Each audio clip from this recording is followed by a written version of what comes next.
contexte.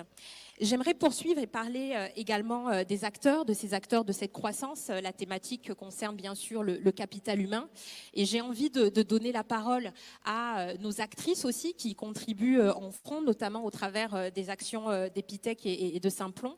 Et j'aimerais justement poursuivre avec toi, Joanne, sur Epitech. Alors j'en ai parlé, mais je pense que pour les personnes qui nous écoutent, peut-être de reprendre juste un petit moment pour réexpliquer finalement quelle est la mission aujourd'hui d'Epitech. C'est un groupe qui est présent dans plusieurs pays, dont au Bénin. Donc commencer peut-être par la mission et ensuite nous donner peut-être une vision des différents parcours qui sont proposés au sein d'Epitech. Merci beaucoup Nelly. Bonjour à tous et à toutes. Joanne Bruffard, directrice générale adjointe d'Epitech au Bénin. Alors, Epitech, c'est mieux comme ça ? Vous l'entendez bien ?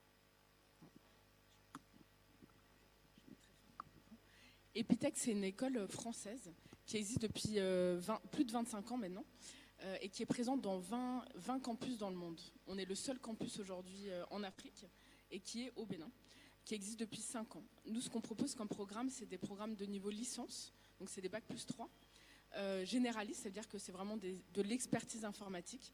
Les étudiants vont aborder tous les domaines, on va dire, de l'informatique, pas seulement du code, mais puisqu'on va parler d'IA, de cybersécurité, de data bien sûr. Et on a aussi un programme master, donc en 2 ans, en alternance. Donc les étudiants travaillent en entreprise et viennent après se former à Epitech. On a aussi un module qui est assez populaire qui s'appelle la Coding Academy. C'est un programme de 6 mois et qui permet à des gens qui ont fait des licences dans d'autres domaines de pouvoir se reconvertir dans le développement, donc full stack, front-end et data. Aujourd'hui, en 5 ans, on a réussi à former plus de 600 étudiants. Donc on a 200 alumni, 400 qui sont actuellement étudiants.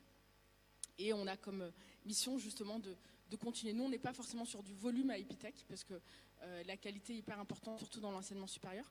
Mais on est vraiment sur former cette génération de leaders de la tech. Et quand on parle de leaders de la tech, c'est des gens qui vont travailler à des hauts postes, mais aussi des futurs start-upers. Moi, je dis tout le temps qu'un de nos KPI, c'est que d'ici 10 à 15 ans, le futur ministre du numérique vienne d'Epitech. Voilà.